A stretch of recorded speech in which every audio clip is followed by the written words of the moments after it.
नमस्कार दोस्तों। आज हमारा जो है डे 6 है क्लास 11 के रिवीजन का। Class 11 computer science term 2 exam for Jharkhand board. हम लोगों ने लास्ट टाइम वेरिएबल्स का कंसेप्ट को सीखा था कि वेरिएबल क्या होता है, वेरिएबल को डिक्लेयर कैसे करते हैं और वेरिएबल को इनिशियलाइज कैसे करते हैं। आज हम लोग वेरिएबल से रिलेटेड कुछ प्रोग्राम करेंगे। इसके अलावा पिछले क्लासेस में जो भी कंसेप्ट हमने सीखा था उसको भी यूज़ करते हुए या उसको भी अपने प्रोग्राम में हम लोग यूज़ करेंगे। तो बेसिकली आज हम लोग जो है प्रोग्राम लिखना सीखेंगे। ऐसे तो प्रोग्राम का एक क्लास हो चुका था, ठीक है, लेकिन आज जो हम लोग प्रोग्रामिंग करेंगे वो ज़्यादा इम्पॉर्टेंट है क्योंकि एग्ज़ाम में इसी की तरह का प्रोग्राम जो है आपको देखने को मिल सकता है। तो यहाँ पर हम लोग बात करते हैं, सबसे पहले प्रोग्राम शुरू करें उससे पहले हम लोग यहाँ पर शुरू करते हैं एक टॉपिक जिसका नाम है क्या, कमेंट्स। ठीक है, comments in C plus plus. C plus plus में कमेंट्स क्या होता है? देखिए, कमेंट्स का मतलब होता है, सीधा सा अर्थ है, कमेंट्स का मतलब होता है एक स्टेटमेंट, है ना, एक स्टेटमेंट जिसको कंपाइलर इग्नोर करता है ना, यानी वो प्रोग्राम कोड का हिस्सा नहीं होता है। लिखते तो हम लोग उसको प्रोग्राम में ही है। कमेंट को कहाँ लिखा जाता है? जब आप प्रोग्राम लिख रहे होते हैं उसी वक्त आप कमेंट भी लिखते हैं ज़रूरत पड़ने पर, लेकिन वो प्रोग्राम का हिस्सा नहीं होता है, ना ही कंपाइलर उसको जो है कंपाइल करता है। वो बस इतना उसका यूज़ होता है कि कोई कोड अगर समझ में ना आ रहा हो तो उस कोड को समझाने के लिए कि ये कोड किस चीज़ के लिए है, हम लोग जो है जो छोटा सा नोट्स लिखते हैं, जो छोटा सा स्टेटमेंट लिखते हैं दूसरे को समझाने के लिए कि ये कोड क्या करेगा, उस छोटे से नोट्स को कह सकते हैं, या वो स्टेटमेंट जो है जो कि दूसरे को समझाने के लिए हम लोग लिखते हैं उसको हम लोग क्या बोलते हैं, कमेंट बोलते हैं। तो अगर डेफिनेशन लिखना चाहें या कहना चाहें तो ये हो सकता है कि अ स्टेटमेंट, ठीक है,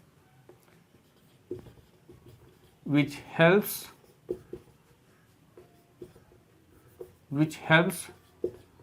understand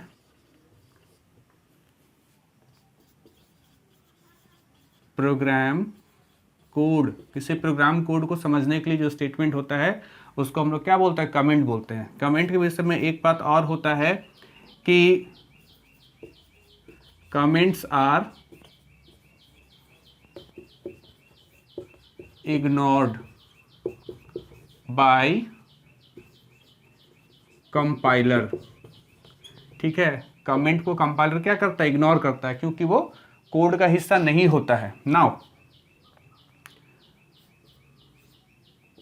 इन, है ना,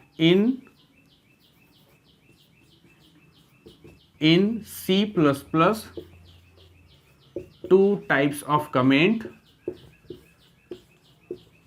सी प्लस प्लस में दो तरह का कमेंट होता है। पहला होता है सिंगल लाइन कमेंट और दूसरा होता है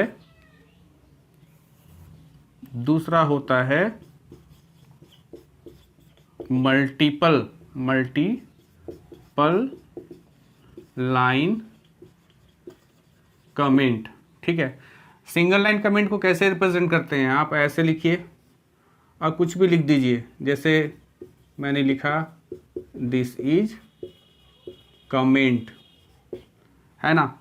और मल्टीपल लाइन कमेंट में क्या होता है, आप स्लैश एस्ट्रिक, फिर यहाँ पर आप लिखें पहली लाइन में दिस, दूसरी में मान लीजिए लिख दिया इज, फिर लिखा मैंने तीसरी लाइन में कमेंट। यानी एक से ज़्यादा लाइन में अपनी बात को लिखना हो तो उसके लिए हम लोग मल्टीपल लाइन कमेंट का इस्तेमाल करते हैं। तो ये जो सेकेंड आपका मेथड है मल्टीपल लाइन कमेंट, ये सी प्रोग्रामिंग लैंग्वेज में भी यूज़ होता था। एक्चुअली सी से ही इसको उठा करके सी प्लस प्लस में लाया गया है। ठीक है, तो ये हो गया सिंगल लाइन कमेंट, ये हो गया मल्टीपल लाइन कमेंट। अब देखिए, हो सकता है अभी आपको उसका यूज़ समझ में ना आ रहा हो, तो हम लोग जब कोडिंग करेंगे, है ना, आपको बार बार बताया जा रहा है बहुत सारे कंसेप्ट के बारे में कि जब हम लोग कोडिंग करेंगे और कोडिंग करने के दौरान जब हम लोग उसका इस्तेमाल करेंगे तब आपको बेहतर तरीके से समझ में आएगा। ठीक है, जैसे कि पुराने चीज़, जैसे कि आपको लास्ट टाइम बताया गया था डेटा टाइप के बारे में कि जब हम कोडिंग करेंगे तो डेटा टाइप समझ में आएगा, जब हम लोग कोडिंग करेंगे तो ये कमेंट भी समझ में आएगा। तो एक बार बहुत साल पहले ये एग्ज़ाम में क्लास 11 में पूछ चुका है कि C++ पे कमेंट क्या होता है, कितने प्रकार का होता है, तो ये आपको आंसर लिखना रहेगा। और ये ज़्यादा मार्क्स का नहीं, 2 से 3 मार्क्स का, तो 2 मार्क्स के लिए तो इतना हम लोग लिख ही सकते हैं। नाउ अब हम लोग जो है एक प्रोग्राम करेंगे, C++ में एक प्रोग्राम करेंगे जिसमें हम लोग वेरिएबल का यूज़ करने वाले हैं, ठीक है। तो यहाँ पर देखिए, मैं यहाँ पर कमेंट का इस्तेमाल कर रहा हूँ, ये नहीं प्रोग्राम कोड का हिस्सा नहीं है, ठीक है। तो यहाँ पर है प्रोग्राम हेयर वी यूज़, आपको लग रहा होगा कि हम लोग यहाँ क्वेश्चन लिख रहे हैं, ठीक है। क्वेश्चन भी आप समझ सकते हो, लेकिन हम ये बताना चाह रहे हैं कि ये प्रोग्राम कोडिंग हम किस लिए लिख रहे हैं या इस प्रोग्राम कोडिंग में क्या होगा। तो program here we use of variables, ठीक है। तो सिंगल लाइन कमेंट में क्या होता है, ये 2 स्लैश देना पड़ता है, ये केवल एक तरफ, दोनों साइड नहीं, बस एक तरफ, ठीक है। तो program here we use variables, यहाँ पर देखिए आपको याद होगा जब भी कोई भी C++ में प्रोग्राम लिखते हैं तो सबसे पहले क्या लिखते हैं, hash include IO stream dot h, ठीक है। अगर आपको CLR SCR फंक्शन या गेटसीएस फंक्शन इस्तेमाल करना है तो आप कोनियो इंक्लूड कीजिए, अगर इस्तेमाल नहीं करना है उन 2 फंक्शन को तो कोनियो इस्तेमाल मत कीजिए। तो हम यहाँ पर इस्तेमाल नहीं कर रहे हैं। आगे मैंने लिखा इंट मेन। अब देखिए इनका क्या मतलब होता है वो प्रीवियस क्लासेस में ऑलरेडी बता चुके हैं, इसलिए दोबारा यहाँ पर डिस्कशन नहीं करेंगे, ठीक है। अगर आप ये चीज़ नहीं जान रहे हैं तो प्रीवियस जो भी लेक्चर है ना, डे 1 से लेक्चर देखना शुरू कीजिएगा, day 1 then day 2 then day 3, ठीक है। इस तरीके से सिलसिलेवार तरीके से देखेंगे तो ही आपको C++ समझ में आएगा, ठीक है। तो ये सारे चीज़ें, ये 2 चीज़ के बारे में आपको ऑलरेडी पिछले क्लासेस में बताया जा चुका है। तो hash include iostream dot H int main, फिर ओपनिंग करली ब्रेसेस। फिर हम लोग यहाँ पर देखिए क्या कर रहे हैं, हम लोग यहाँ पर लिख रहे हैं इंट ए और बी, ठीक है। हमने ए और बी नाम का 2 इंटीजर वेरिएबल बनाया, ठीक है। इंटीजर वेरिएबल बनाया। वेरिएबल क्या करता है, वेरिएबल अपने अंदर वैल्यू को होल्ड करता है, वैल्यू को स्टोर करता है। हम लोग इसमें वैल्यू स्टोर करेंगे। कैसा वैल्यू स्टोर करेंगे, इसका डेटा टाइप को देख करके बोलेंगे कि हम लोग इसमें केवल इंटीजर वैल्यू ही स्टोर कर सकते हैं। तो देखिए 2 वेरिएबल डिक्लेयर करने का तरीका, इंट लिख करके यानी डेटा टाइप लिख करके स्पेस, फिर ए, फिर कॉमा, कॉमा के बाद अगर आप स्पेस देते हो तो अच्छी बात है, नहीं भी देंगे तो भी चलेगा। तो ए कॉमा बी, फिर लास्ट में स्टेटमेंट इंड हो रहा है तो सेमीकोलन। इसके बाद मैंने ए में स्टोर किया, ए में मान लो मैंने स्टोर किया 20, ठीक है, कॉमा बी में स्टोर कर दिया मैंने 20 या 200.5। अब आप बोलोगे सर इसमें तो इसका डेटा टाइप इंट है तो इसमें आप पॉइंट वाला वैल्यू क्यों स्टोर कर रहे हैं। तो चलिए अगर हम लोग स्टोर करेंगे भी तो 200.5 जो है ये पूरा स्टोर नहीं होगा, केवल इंटीग्रल पार्ट स्टोर होगा, यानी केवल 200 ही स्टोर होगा, किस में, बी में। अगर आप इस चीज़ को चेक करना चाहते हैं तो देखिए मैं यहाँ पर लिखता हूँ सी आउट, डबल कोट्स के अंदर ए इज इक्वल टू, देखिए आप याद कीजिए डबल कोट्स के भीतर जो होता था वो क्या होता था, स्ट्रिंग कांस्टेंट होता था। दैट मीन्स जैसा दिख रहा है आउटपुट स्क्रीन पर वैसा ही नज़र आएगा। और फिर मैंने यहाँ पर लिखा बिना डबल कोट का ए, ठीक है। तो अब ये क्या है, तो ये वेरिएबल है। अगर आपको थोड़ा सा कन्फ्यूज़न हो रहा हो कि ये सर कैरेक्टर है, तो कैरेक्टर को तो सिंगल कोट्स के भीतर लिखते थे, है ना। हमने यहाँ कैसे सिंगल कोट के भीतर लिखा, नहीं, विदाउट कोट्स। डबल कोट्स है तो वो स्ट्रिंग कांस्टेंट है, सिंगल कोट है तो वो कैरेक्टर कांस्टेंट है, ठीक है। और विदाउट कोट ये आप कैरेक्टर देख रहे हो तो ये क्या है, ये वेरिएबल है, ये वेरिएबल है, ठीक। इसके बाद मैंने यहाँ पर लिखा इंड एल। अब इंड एल क्या करता था, प्रीवियस क्लासेस में ऑलरेडी आपको बताया जा चुका है, ठीक है। इसके बाद हम लोग यहाँ पर लिख रहे हैं सी आउट डबल कोट्स के अंदर बी इज इक्वल टू, और फिर मैंने लिखा B, again B is a variable, end L. और इसके बाद मैंने लिखा यहाँ पर रिटर्न 0। क्यों लिख रहे हैं रिटर्न 0, ये भी प्रीवियस क्लासेस में बताया जा चुका है। ठीक है, क्योंकि इसमें काफ़ी लॉन्ग डिस्कशन हो जाएगा अगर इसको समझाने जाएंगे, तो प्रीवियस क्लासेस वाला वीडियो देख करके आप इसको क्लियर कर लीजिएगा। ठीक है, आपको केवल ये बताया गया था कि अगर इंट मेन है ना, मेन के आगे इंट लगा हुआ है तो क्लोजिंग करली ब्रेसेस से पहले हम लोग क्या लगाते हैं, रिटर्न 0 लगाते हैं। क्यों लगाते हैं वो आपको काफ़ी लंबा कहानी था जो पहले हम बता चुके हैं। अब देखिए इस प्रोग्राम का आउटपुट क्या होगा। ठीक है, इस प्रोग्राम का आउटपुट क्या होगा, देखिए पहले तो जान लीजिए कि कंप्यूटर के मेमोरी में क्या हो रहा होगा। कंप्यूटर की मेमोरी जो कि हम लोग को दिखाई नहीं दे रहा है ना, कंप्यूटर का मेमोरी मतलब जो मुझको दिखाई नहीं देगा। तो जैसे मैंने इंट ए और बी बनाया तो ए नाम का वेरिएबल बन गया मेमोरी में और एक बी नाम का वेरिएबल बन गया मेमोरी में। इंट का मतलब है केवल इंटीजर वैल्यू ही स्टोर करेगा। तो हमने अगली लाइन में लिखा ए इज इक्वल टू 20। ठीक है, तो इसका मतलब बहुत अच्छे तरीके से समझ जाओ, इसको हम लोग असाइनमेंट ऑपरेटर बोलते हैं। ऑपरेटर हम लोग नेक्स्ट क्लास में पढ़ेंगे, तो इसको असाइनमेंट ऑपरेटर बोलते हैं। इसका मतलब ये होता है कि इस असाइनमेंट ऑपरेटर के राइट साइड में जो वैल्यू है दैट इज 20, उसको लेफ्ट में क्या करो, लेफ्ट में स्टोर करो। ठीक है, यानी ये वैल्यू इसमें क्या होगा, असाइन हो जाएगा, इसमें स्टोर हो जाएगा ए में। तो इस प्रकार से ए में क्या आ जाएगा, ए में 20 स्टोर हो जाएगा। अब आते हैं comma B is equal to 200.5। B चूंकि एक इंटीजर वेरिएबल है, ये केवल इंटीग्रल वैल्यू को स्टोर करेगा, तो 200.5 में से केवल 200 स्टोर करेगा, यानी इसमें केवल 200 जाकर के स्टोर होगा। अब अगर कोई आपसे पूछे कि ए और बी में क्या स्टोर हुआ, तो आप बोलेंगे ए में 20 स्टोर हुआ और बी में 200 स्टोर हुआ। अब आपका प्रोग्राम का कंट्रोल इस लाइन से होता हुआ इस लाइन में पहुंचा। अब हम लोग आते हैं आउटपुट स्क्रीन, यानी कंप्यूटर के स्क्रीन पर आउटपुट क्या दिखाएगा। डबल कोट्स के अंदर ए इज इक्वल टू है, आपको प्रीवियस क्लासेस में बता चुके हैं। डबल कोट्स के भीतर जो कुछ लिखा रहता है वही हूबहू कंप्यूटर के स्क्रीन पर प्रिंट करता है। तो ए इज इक्वल टू प्रिंट करेगा। उसके बाद ये आउटपुट ऑपरेटर है, पढ़ा चुके हैं already. A that means variable, और ए वेरिएबल में क्या है, ए वेरिएबल में 20 है, तो वेरिएबल का वैल्यू प्रिंट करता है 20। इंड एल का मतलब बताए थे लास्ट क्लास में कि आपका कर्सर यहाँ से जंप करके अगली लाइन में आ जाएगा। फिर सी आउट डबल कोट्स के अंदर बी इज इक्वल टू, तो B is equal to B मतलब वेरिएबल है ना, बिना डबल कोट सिंगल कोट के, तो ये वेरिएबल है। और बी में क्या स्टोर है, 200। यहाँ मत देखना आप कि 200.5, बी में क्या स्टोर 200, तो क्या प्रिंट करेगा, ये 200 प्रिंट करेगा। ठीक, तो इस प्रकार से फिर आपका प्रोग्राम क्या हो जाता है, एंड हो जाता है। तो हमने यहाँ इस प्रोग्राम में क्या सीखा, हमने इस प्रोग्राम में सीखा कि वेरिएबल को डिक्लेयर करना, ये डिक्लेयर किए, वेरिएबल को इनिशियलाइज किए। हालांकि डिक्लेरेशन और इनिशियलाइजेशन क्या होता है कल के क्लास में बता चुके हैं। उसके बाद हमने वेरिएबल का वैल्यू को प्रिंट कराना सीखा। ये छोटा सा प्रोग्राम है। तो इसी तरीके से हम लोग को बेसिक प्रोग्राम को सीखना है। ठीक है, क्योंकि अगर आप पूरा प्रोग्राम एग्जाम में नहीं भी लिख पाते हैं, आप छोटा सा टुकड़ा भी लिखते हैं, जैसे कम से कम ये 3 लाइन लिख देते हैं, कोई भी प्रोग्राम ये 3 लाइन कॉमन होता है। ठीक, उसके बाद क्वेश्चन को पढ़ते हुए, अभी तो वैसा क्वेश्चन आपको मिला नहीं है, मिलेगा, क्वेश्चन को देखते हुए आप वेरिएबल को जो है डिसाइड करेंगे कि आपको वेरिएबल बनाना है तो कितना बनाना है, वेरिएबल का टाइप क्या होगा, है ना, वो डिसाइड करके वेरिएबल डिक्लेरेशन करना सीख लीजिए। ठीक है, ये रिटर्न 0 और कर्ली ब्रेसेस लिखना सीख लीजिए। तो कम से कम इतना मोटी तौर पर ये सारा कुछ अगर आप लिख लेते हैं तो कुछ मार्क्स आपको एग्जामिनर दे देता है।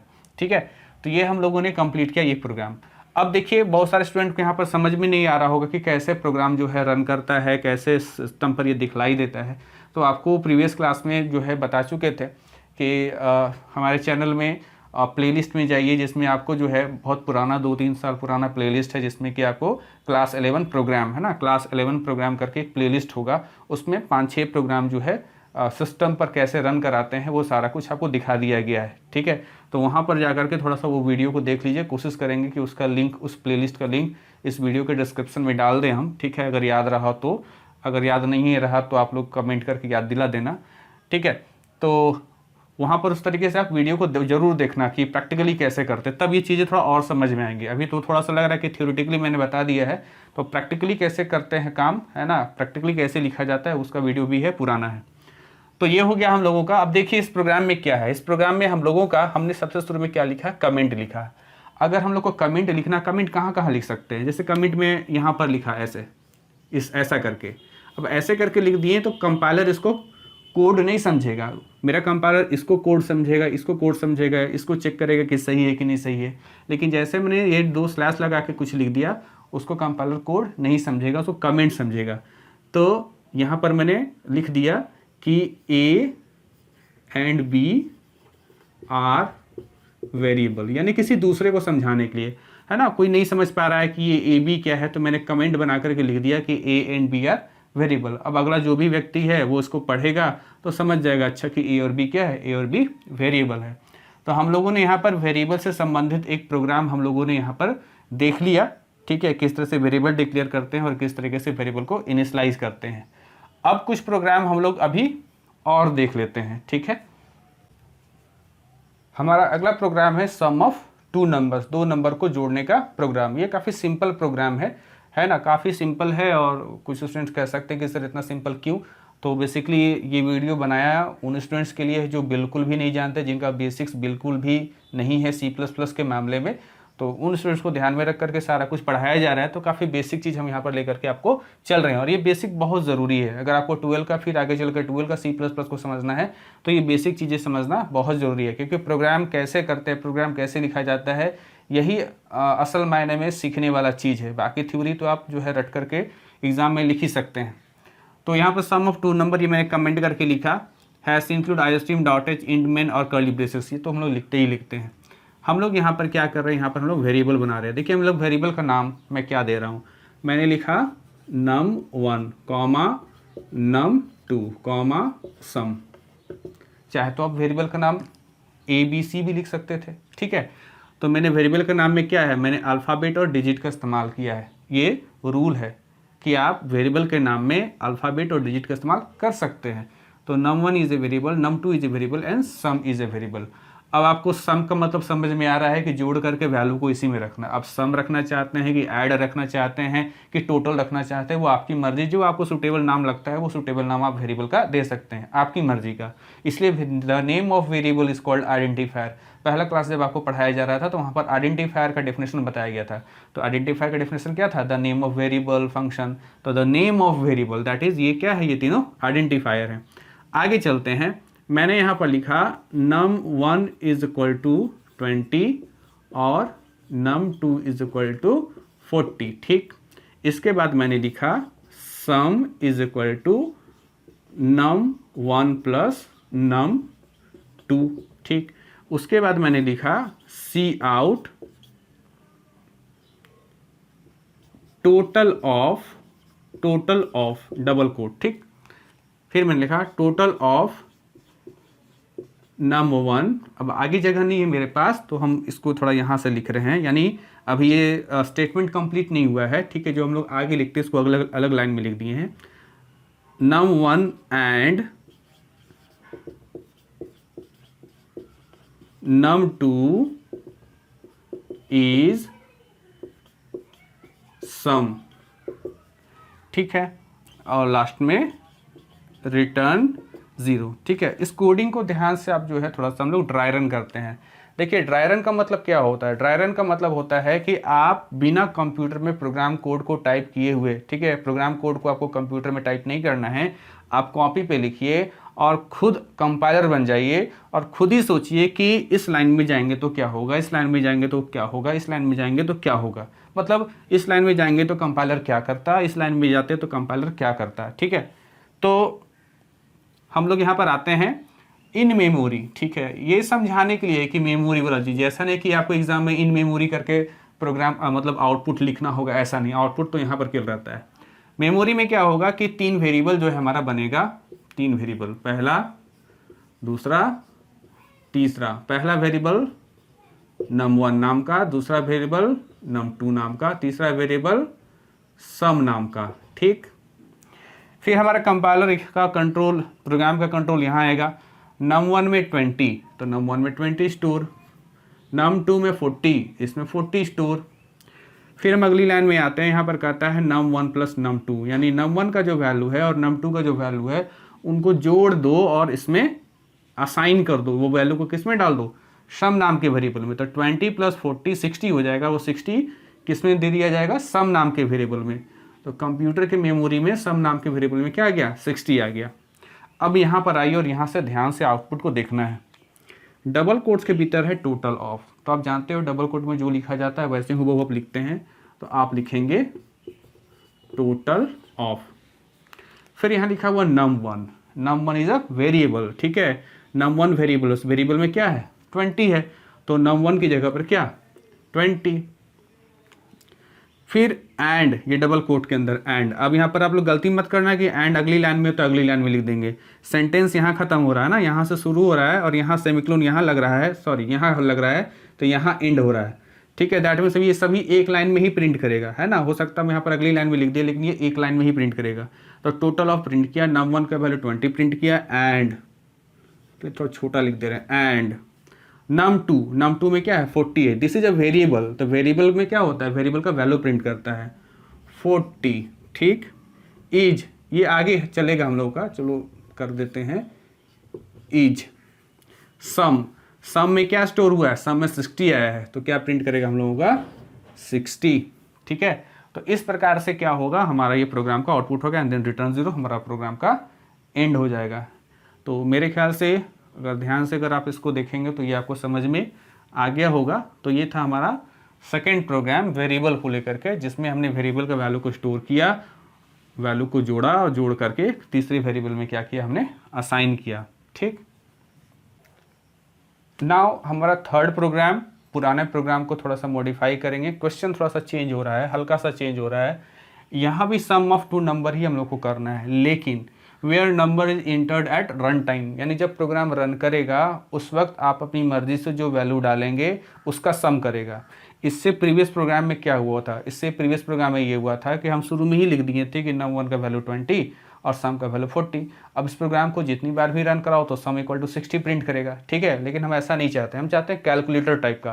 ये कैलकुलेटर में क्या होता है कि आप कैलकुलेटर लेकर के बैठें, जो 2 नंबर आप अपनी मर्जी का डालते हैं और सम करते हैं या प्लस करते हैं तो आपको उसका सम मिलता है। तो उसी तरीके से आप यहाँ पर करना चाह रहे हैं कि प्रोग्राम को रन कराएं, उस वक्त आपसे 2 वैल्यू वो डिमांड करे और वो 2 वैल्यू जो आप देते हो तो वो 2 वैल्यू का क्या करेगा, वो 2 वैल्यू का सम करेगा। तो यहाँ पर देखिए थोड़ा सा यहाँ पर ध्यान देना है, प्रोग्राम कैसे लिखते वो सोचिए। यहाँ पर कह रहा है सम ऑफ 2 नंबर, ठीक है, 2 नंबर, और 2 नंबर आपको देना है, ठीक है। तो 2 नंबर जो आपको देना है, यानी 2 नंबर को, वो 2 नंबर आपके कंप्यूटर में क्या होगा, स्टोर होगा, ठीक है। यानी 2 नंबर इनपुट करना है, तो 2 नंबर इनपुट करना है, दोनों वैल्यू क्या होना है, स्टोर होना है। तो मुझको 2 वेरिएबल बनाना पड़ेगा, क्योंकि वेरिएबल का काम ही होता है वैल्यू को क्या करना, स्टोर करना। ये तो हो गया। उसके बाद जो 2 नंबर को देंगे उसके बाद वो दोनों नंबर जुड़ेगा, जुड़ करके जो रिजल्ट आएगा उस रिजल्ट को भी क्या करना है, स्टोर करना है। तो स्टोर करना है दैट मीन्स फिर से हमको एक वेरिएबल चाहिए, यानी 2 वैल्यू हम इनपुट करेंगे उसके लिए 2 वेरिएबल, और एक आउटपुट हमारा निकलेगा उसको स्टोर करना होगा तो उसके लिए भी 1 वेरिएबल। तो टोटल कितना वेरिएबल, 3 वेरिएबल। तो जब भी आपको कोई क्वेश्चन मिले तो क्वेश्चन को पढ़ के पहले आपको डिसाइड करना होता है कि नंबर ऑफ वेरिएबल्स आपको कितने बनाने का रिक्वायरमेंट है, ठीक है, ज़रूरत है, कितना वेरिएबल बनाने का आपको ज़रूरत है। सेकंड फिर बात आता है कि आपको जो है वो वैल्यू किस तरह का होना चाहिए या किस तरह का वैल्यू आपको इनपुट करना है। अब यहाँ पर संख्या कह रहा है, यानी नंबर कह रहा है। अगर आपकी इच्छा है कि कोई भी नंबर को स्टोर करें, ठीक है, कोई भी नंबर, चाहे वो पॉइंट वाला हो चाहे बिना पॉइंट वाला हो, तो आप डेटा टाइप फ्लोट लेंगे। लेकिन अगर आपको केवल बिना पॉइंट वाला संख्या स्टोर करना है तो इंटीजर लेंगे। तो चलो इस बार थोड़ा सा चेंज करते हैं हम लोग यहाँ पर लिख देते हैं फ्लोट। फ्लोट का मतलब होता है किसी प्रकार का संख्या, चाहे वो पॉइंट वाला हो चाहे वो बिना पॉइंट वाला हो। अब देखिए यहाँ पर थोड़ा सा चेंजेस होने वाला है। हम लोगों को अभी तो कोई वैल्यू इसमें डालना नहीं है, जब प्रोग्राम रन करेगा तब हमसे वैल्यू मांगेगा। सी आउट इंटर 2 नंबर, ठीक है, और यहां पर हम लोगों ने /n लगा दिया। ये क्या है, ये एक स्ट्रिंग कांस्टेंट है। जब ये प्रोग्राम रन करेगा तो सबसे पहले तो 3 वेरिएबल बन जाएगा मेमोरी में, ठीक। उसके बाद सी आउट मतलब स्क्रीन पर स्ट्रिंग कांस्टेंट क्या प्रिंट करेगा, इंटर 2 नंबर। तो आपके स्क्रीन पर एक मैसेज आएगा इंटर 2 नंबर, और /n के चलते कर्सर जो है वो इस लाइन में आ गया होगा। अब देखिए यहाँ पर क्या है, इंटर 2 नंबर, दैट मीन्स कि इतना आकर के अब आपका काम क्या होगा, 2 नंबर देना। जो आप 2 नंबर कीबोर्ड से देंगे उसको कहाँ जाके स्टोर होना होगा, num1 में, और दूसरा वैल्यू कहाँ स्टोर होना होगा, num2 में। तो क्या किया जाए कि जो पहला वैल्यू हम कीबोर्ड से भी डालें तो वो num1 में स्टोर हो और जो दूसरा वैल्यू डालें वो num2 में स्टोर हो। क्या करें? तो उसके लिए आपको कोड लिखना पड़ेगा cin, है ना। cin का मतलब होता है कीबोर्ड, और ये डायरेक्शन देख रहे हो आप कि कीबोर्ड से वैल्यू हम देंगे और वो किस में जाकर स्टोर हो, पहला वैल्यू num1 में, फिर से ये एक ऑपरेटर, और जो दूसरा वैल्यू हम दें वो किस में जाके स्टोर हो, num2 में। अब कुछ स्टूडेंट क्या करते हैं कि जितना भी वेरिएबल बनता है ना सबको लिख देते हैं सीन में कि cin num1, cin num2, cin sum। अरे भाई सम आप थोड़ी देंगे, सम तो कैलकुलेट होगा, कैलकुलेट हो करके ना सम में जाकर स्टोर होगा। तो अभी आपको पहले से थोड़ी मालूम कि आपका टोटल क्या होगा, अभी आपको दो वैल्यू देना है। कैलकुलेटर में क्या करते हैं, दो वैल्यू आप जो है इंटर करते हैं, रिजल्ट तो कैलकुलेटर देता है ना। तो यहाँ पर कह रहा है कि इंटर टू नंबर, तो हमने लिखा cin num1 num2। तो कीबोर्ड से जो सबसे पहला वैल्यू हम अगर डालेंगे प्रोग्राम रन करने पर, मान लो मैंने 30 डाल दिया, तो 30 जो है 30 डाल के इंटर की प्रेस करेंगे तो 30 num1 में स्टोर हो जाएगा, क्योंकि पहले num1 लिखा हुआ है। जिस वेरिएबल का नाम पहले होगा वैल्यू सबसे पहले उसी में स्टोर होगा। तो num1 पहले लिखा है तो पहला वैल्यू num1 में जाकर स्टोर होगा। अगर आप यहाँ पर num2 लिख देते हैं तो पहला वैल्यू num2 में जाकर स्टोर होता है, यानी जो भी कीबोर्ड से डालते हैं वो num2 में स्टोर होता है। तो पहला वेरिएबल मैंने लिखा है num1, तो पहला वैल्यू num1 में जाकर स्टोर होगा। फिर इंटर की करके अगला वैल्यू मैंने डाल दिया 40 और इंटर की, 40 कहाँ जाएगा, num2 में। अब दोनों वेरिएबल में वैल्यू आ चुका है। अब अगला हम लोग वो ही एक्सप्रेशन लिख देंगे, sum is equal to num1 plus num2।